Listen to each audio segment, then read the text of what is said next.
Very good day to everyone. आज हम लोग कर रहे हैं Newton's universal law of gravitation. Newton's ने कैपलर्स की मदद से अपने लॉ फ्रेम किए, ठीक है। सो इट्स अ यूनिवर्सल, मतलब all over the world, all over the universe, sorry not all over the world, all over the universe ये लॉ एप्लीकेबल है, ठीक है। तो न्यूटन्स ने अपना लॉ ऑफ ग्रेविटेशन फॉर्म किया है, ठीक है। अच्छा, वी आर गोइंग टू, हम लोग ये जोहान्स कैपलर के बारे में हम लोग बाद में करेंगे, ठीक है। First we are doing with, ये बीच में है तो बाय फॉर न्यूटन्स, और ये हम लोग अलग से करेंगे, ठीक है। मतलब ये सिर्फ उनके बारे में है कि हुआ दे, कहाँ बॉर्न हुए, कहाँ डेथ हुई, क्या करते थे, एक्सेट्रा एक्सेट्रा। तो we are going to study this, ये भी करना है because in board sometime they ask, कभी कभी बेसिक पूछा जाता है साइंटिस्ट की इंफॉर्मेशन, मतलब जो मैथमेटिशियन से जिन्होंने लॉ फ्रेम किया उनके बारे में बताओ। तो we are going to do this. तो today we are doing with Newton's universal law of gravitation. तो what is Newton's universal law of gravitation? तो Newton's universal law of gravitation कहता है, मैं पहले लॉ स्टेट कर रहा हूं, the force is directly proportional to the product of masses of the two object and inversely proportional to the square of distance between them. ये मैंने read किया, ठीक है। ये तो मैंने लॉ के वर्ड्स रीड किए, स्टेटमेंट जैसे नहीं है प्रॉपर स्टेटमेंट, बट मैंने रीड किया, ठीक है। नेक्स्ट, अब मैं तुमको पहले समझाता हूँ what is Newton's law of gravitation, और फिर आगे समझ में आएगा। न्यूटन्स कहता है every particle of matter attracts every other particle of matter, ठीक है। देखो यहाँ पे शायद आई थिंक सो यहाँ पे वो वर्ड्स भी मिलेंगे। According to the every object in a universe, देखो यहां से स्टार्ट होता है लॉ के words. Every object in the universe attracts every other object with a definite force. पूरी यूनिवर्स में जो भी ऑब्जेक्ट है वो दूसरे ऑब्जेक्ट को अट्रैक्ट करता है एक फोर्स के साथ, और ये फोर्स डायरेक्टली प्रोपोर्शनल है to the product of masses and inversely proportional to the square of distance between them. तो मैंने अभी सिर्फ वर्डिंग्स रीड की, अभी मैं एक्सप्लेन कर रहा हूं, क्योंकि इससे तो सिर्फ ये लॉ के स्टेटमेंट समझा होगा, मतलब समझा नहीं होगा, सिर्फ रीड किया है। Now I am explaining. Suppose this pen is an object and this pen is an object, ठीक है। तो न्यूटन्स कहता है ये दोनों के बीच में फोर्स ऑफ अट्रैक्शन है। न्यूटन्स कहता है हर ऑब्जेक्ट दूसरे ऑब्जेक्ट को अट्रैक्ट या रिपेल करता है विथ सम फोर्स, ठीक है। मतलब ये दोनों पेन के बीच में भी कुछ फोर्सेस है ऑफ अट्रैक्शन और रिपल्शन। ये दोनों पेन के बीच में भी कुछ फोर्सेस है, ठीक है। अभी दिख रहा नहीं है कोई फोर्स, लेकिन है। According to Newton's law of gravitation हर बॉडी के अंदर ग्रेविटी होती है और वो दूसरे बॉडी को अट्रैक्ट करता है, ठीक है, विथ सम फोर्स।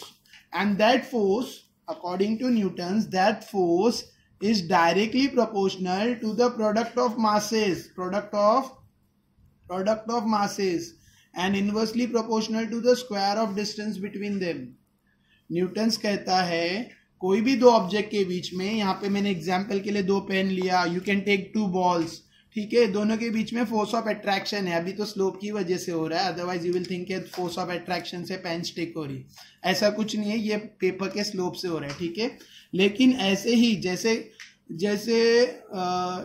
ट्री के दो लीव्स के बीच में, मतलब हर बॉडी के बीच में, हर दो बॉडी के बीच में फोर्स ऑफ अट्रैक्शन रहे एवरी पार्टिकल। अब ये दो पार्टिकल है, ये दो ऑब्जेक्ट है, इनके बीच में फोर्स ऑफ अट्रैक्शन है, ठीक है। उसी तरह से दो बुक्स के बीच में, दो पेन के बीच में, स्विच के बीच में, हर ऑब्जेक्ट के बीच में फोर्स ऑफ अट्रैक्शन होता है, ठीक है।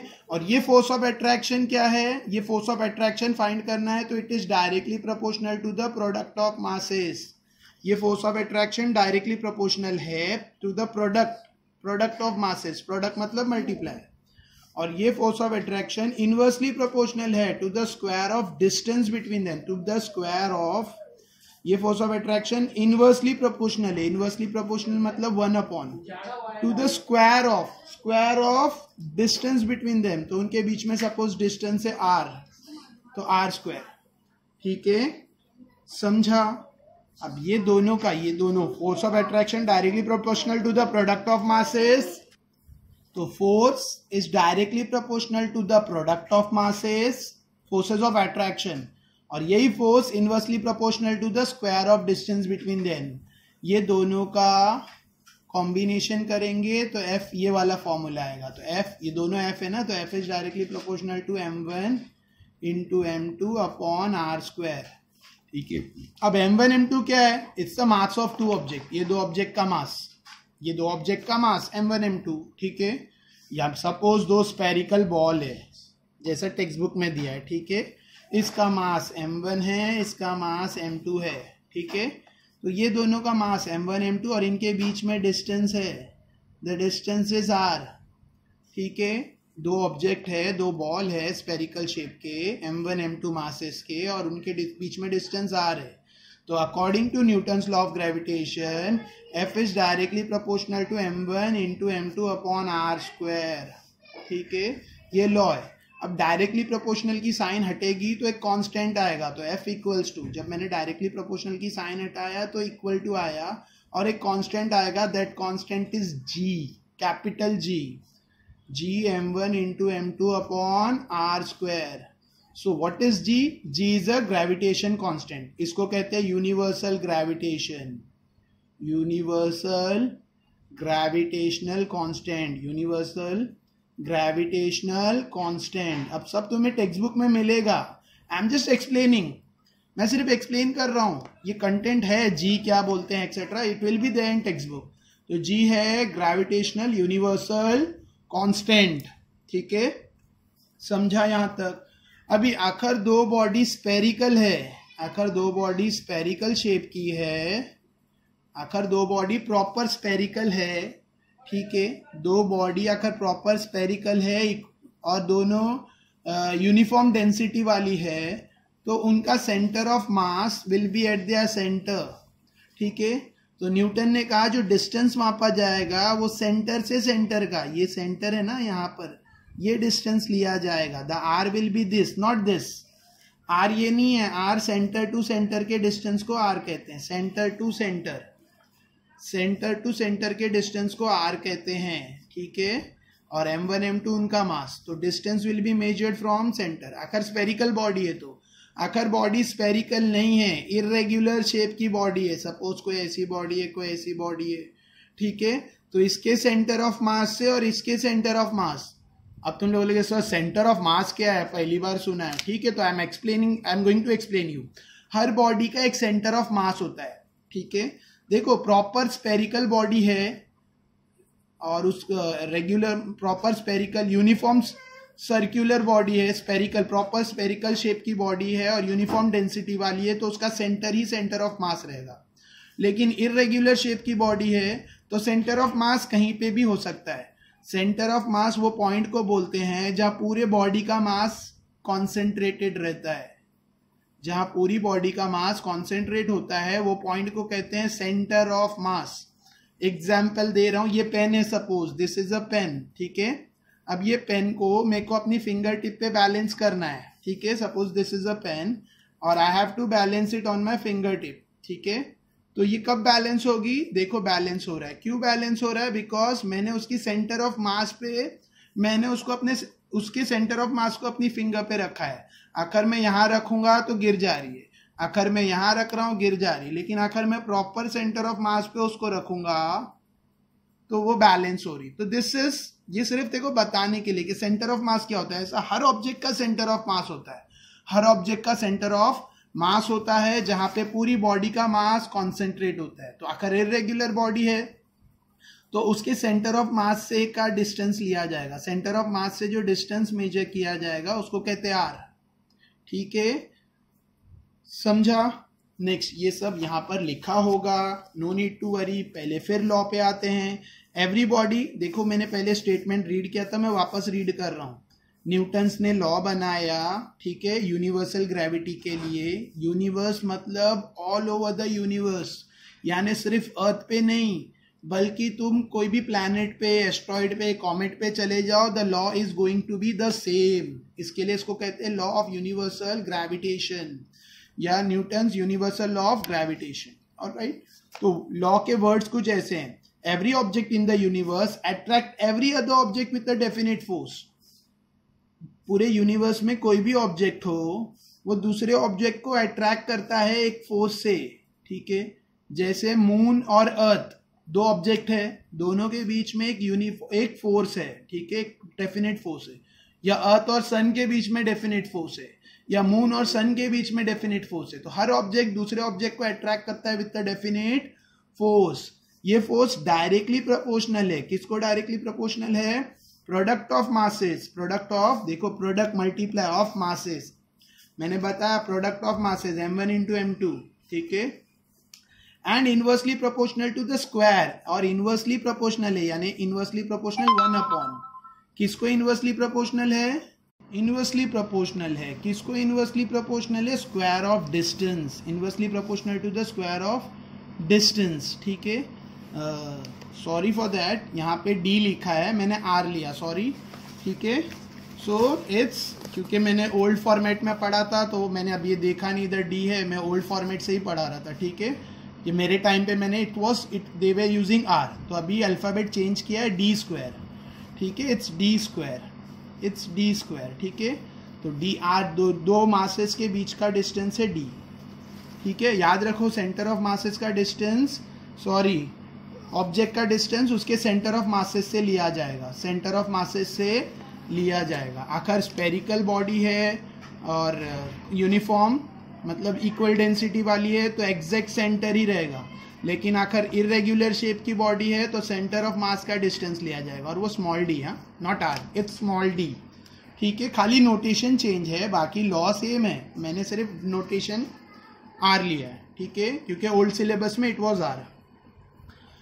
समझा? तो आगे कह रहा है, लॉ कहता है, फर्स्ट कहता है हर बॉडी दूसरे बॉडी को अट्रैक्ट करती है डेफिनेट फोर्स से, ये फोर्स डायरेक्टली प्रोपोर्शनल है प्रोडक्ट ऑफ मासेस से, फोर्स डायरेक्टली प्रोपोर्शनल है टू प्रोडक्ट मतलब मल्टीप्लाई ऑफ मासेस, और इनवर्सली प्रोपोर्शनल है to the square of distance between them. Directly proportional है प्रोडक्ट ऑफ मासेस, और इनवर्सली प्रोपोर्शनल है to the square of distance between them, square of, और inversely proportional, inversely means 1 upon two the square दिखा, square of distance between them. So this is law, ये दोनों को combine करेंगे तो I M finally getting this part, ये law है, ये Newton's universal law of gravitation है। F means force between two objects is directly proportional to the product of masses and inversely proportional to the square of distance between them, ठीक है। और ये बाहर तो जाना चाहिए, it should be on your finger tip, सारे laws finger tip पे रहना चाहिए। जैसे मुझे कोई पूछे what is Newton's first law, तो मैं फटाफट बोल दूंगा न्यूटन्स फर्स्ट लॉ क्या है? Newton's first law is every body continues in its state of rest or of uniform motion until and unless it is acted upon by an external unbalanced force। कोई पूछे sir Newton second law क्या है, तो it should be on your finger tip कि Newton second law क्या है? the rate of change of momentum is directly proportional to the applied force and takes place in the direction of force। मैं ये इसलिए नहीं बोल रहा हूं कि तुम्हें मैं बता रहा हूं कि बहुत अरे सर को मेरे को बहुत नॉलेज है, मुझे सारे लॉज याद है, नहीं, I just want you to be, तुम लोग भी करो, it's not a big deal, ठीक है। सारे laws will be on your finger tip, ठीक है, आखिर कोशिश करो तो इट्स वेरी इजी। तो ये मैंने न्यूटन्स लॉ ऑफ ग्रेविटेशन बताया and I have prove this, और मैंने पूरा फॉर्मूला और एक्सप्रेशन के साथ बताया, और इसमें मैंने एक और टॉपिक बताया दैट इज सेंटर ऑफ मास, हम लोग आपस डिस्कस करेंगे, ठीक है। नाउ टेक्स्ट बुक पार्ट, तो ये तो हो गया वह G, capital G is the gravitational universal gravitation constant. Capital G क्या है? Universal gravitation constant. इस कांस्टेंट उसको कहते हैं जिसका वैल्यू फिक्स रहता है, चेंज नहीं होता है। जी का वैल्यू 6 पॉइंट समथिंग है in SI unit, it may be somewhere, देखो यहां दिया है येलो बॉक्स में, the value of G in SI unit is 6.673 into 10⁻⁻11 newton metre square kg -2, ठीक है। This is the value of G, मैं underline कर दूं, ये जी का वैल्यू है, ठीक है, जी का वैल्यू है जो किसी साइंटिस्ट ने, देखो किसने फाइंड किया, हेनरी कैवेंडिश, ठीक है, इन्होंने एक्सपेरिमेंटली जी का वैल्यू फाइंड किया जो कांस्टेंट है, मतलब अर्थ पे मून पे इसका वैल्यू कहीं चेंज नहीं होगा, यानी आप अर्थ पे भी जी निकालोगे तो यही आएगा, मून पे भी जाके एक्सपेरिमेंटली वैल्यू निकालोगे तो लगभग यही आएगा, और कोई भी प्लैनेट पे जाके करोगे तो यही आएगा, ठीक है।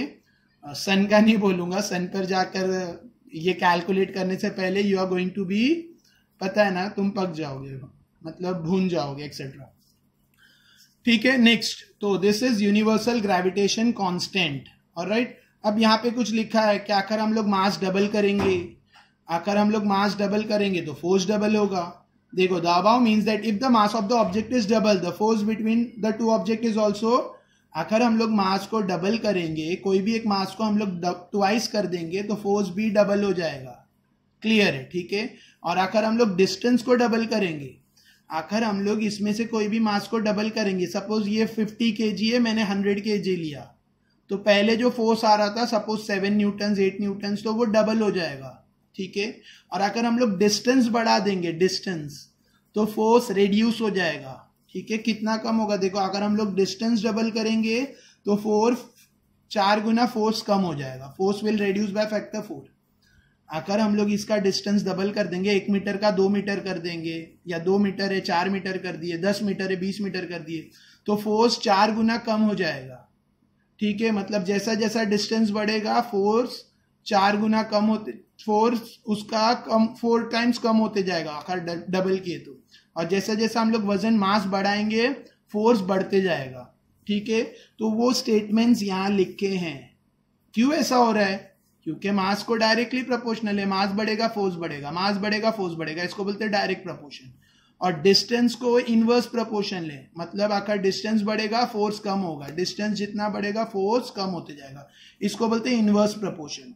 8th स्टैंडर्ड में पढ़ा होगा वेरिएशन लास्ट चैप्टर, तो तुम्हारे टीचर्स ने सिखाया होगा आई होप कि वेरिएशन क्या है, डायरेक्ट प्रोपोर्शन क्या है, इनवर्स प्रोपोर्शन क्या है। नहीं तो मैं फिर से एक अलग से बता सकता हूं, आई हैव नो इश्यू, लेकिन मैं टॉपिक से डाइवर्ट हो जाता हूं। ठीक है, इसलिए मैं नहीं बता रहा हूं फिलहाल। तो यहां तक समझा। अभी ऐसा यूनिट में लिया जाए तो इट्स न्यूटन मीटर, उसका यूनिट देखो क्या है, Newton metre square KG square. I am not reading everything, ठीक है, बहुत कुछ है इसमें, you can read and understand by yourself, कुछ खुद भी करो। ठीक है, सबके लिए डिपेंड मत रहो। तो ऐसा यूनिट है Newton metre square KG square. I am only living that part which is not so important. ठीक है, important topic I am discussing with a clear explanation, clear concept. और भी कुछ डाउट है तो let me know in the comment. अच्छा, questions क्या आते हैं? ठीक है, देखो एग्जाम में क्वेश्चन आता है state Newton's law of gravitation, सिर्फ इतना भी आता है, या ऐसा आता है state Newton's universal law of gravitation, तो you have to write this law. कभी कभी आता है derive the formula for Newton's law, या what is G, what is the value of G. ठीक है, ये सब क्वेश्चंस पूछ सकते हैं। तो मैं भी आज कुछ क्वेश्चंस दूंगा और please answer me in comment section. ठीक है, आखिर टाइप करके नहीं कर सकते हो, write in the book, image लो और मुझे सेंड कर दो कमेंट सेक्शन में। ठीक है, मैं कुछ क्वेश्चंस रखूंगा आज भी, जैसे मैंने अभी एक क्वेश्चन में अभी डाल देता हूँ, पूछ लेता हूँ, या state Newton's universal law of gravitation. ठीक है, डिराइव एक्सप्रेशन या derive formula for Newton's law of gravitation.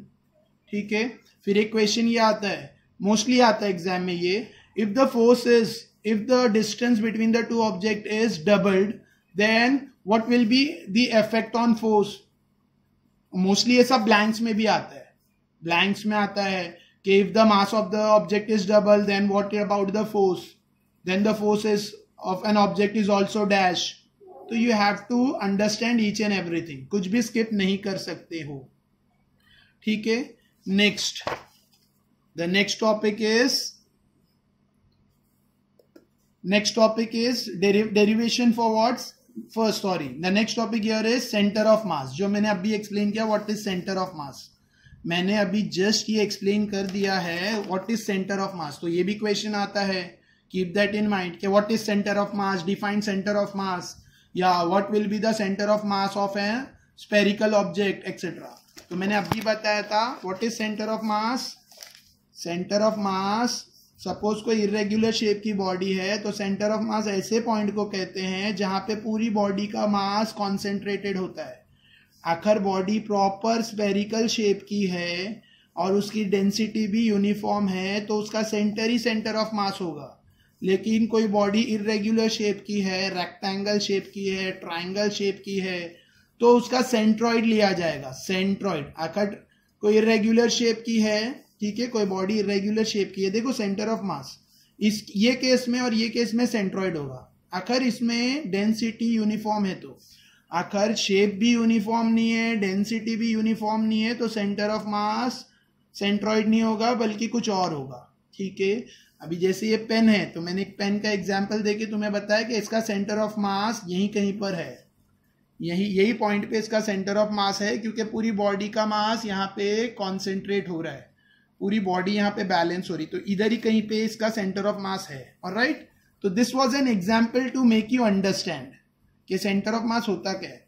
ठीक है, सपोज ये सेंटर ऑफ मास है तो यहाँ कहाँ पे भी पार्टिकल रहेगा, कहाँ पे भी पूरे बॉडी को तुम मास पे निकालो, वेट निकालो, और ये पॉइंट से सिर्फ वेट निकालो, इक्वल आएगा, तो this is called centre of mass. Alright, देखो बार बार वीडियो ब्लर होता है क्योंकि कैमरा मोबाइल से video banana it's a big deal. ठीक है, एक बड़ा प्रॉब्लम है और मेरे पास कुछ उसके लिए कोई साधन भी नहीं है। I am just making it with my बैर मोबाइल, मतलब उसको एक कार स्टैंड पे लगा दिया है, कार कहीं पे अरेंज किया है समझ लो बस, और I am making a video. ठीक है, समझा? तो ये it is the explanation of center of mass. I am going to read it for you once. The center of mass on object is the point inside और outside the object. ये एक point है अंदर या बाहर object के, at which the total mass of an object can be assumed और to be concentrated, जहां पे पूरा मास अज्यूम कर सकते हैं, कॉन्सेंट्रेटेड कर सकते हैं। The center of mass of a spherical object having uniform density, आखिर स्पेरिकल ऑब्जेक्ट है यूनिफॉर्म डेंसिटी वाला, तो उसका जो सेंटर है ज्योमेट्रिकल सेंटर, वहीं उसका सेंटर ऑफ मास रहेगा। ठीक है, I showed you the example, ये स्पेरिकल एग्जाम्पल, तो उसका सेंटर पे ही सेंटर ऑफ मास रहेगा। The center of mass of any object having uniform density, इसके अलावा कोई ऑब्जेक्ट है जिसकी डेंसिटी यूनिफॉर्म हो लेकिन शेप यूनिफॉर्म नहीं हो, तो सेंट्रॉइड पे होगा। ठीक है, तो this is about centre of mass, this is about centre of mass. Alright, next why did news, ठीक है, एक नेक्स्ट क्वेश्चन दिया और एक छोटा सा डेरिवेशन दिया। I am going to do this लेकिन अनदर वीडियो में, क्योंकि वीडियो बहुत लेंथी हो रहा है, फिर अपलोड होने इश्यू ना हो। Alright, so thanks for this, मैं ये आगे एक्सप्लेन करूंगा। Please watch the video and answer my questions. मैंने कुछ क्वेश्चंस डाले हैं बीच में 3-4, वो क्वेश्चंस को थोड़ा आखिर मैंने बहुत फास्ट क्वेश्चन बोला है तो थोड़ा पॉज और प्ले करके, मतलब रिप्ले करके वापस क्वेश्चन सुनो और उसका आंसर रिप्लाई करो इन कमेंट सेक्शन। अगर व्हाट्सएप है तो send me on my WhatsApp number. Okay, thank you.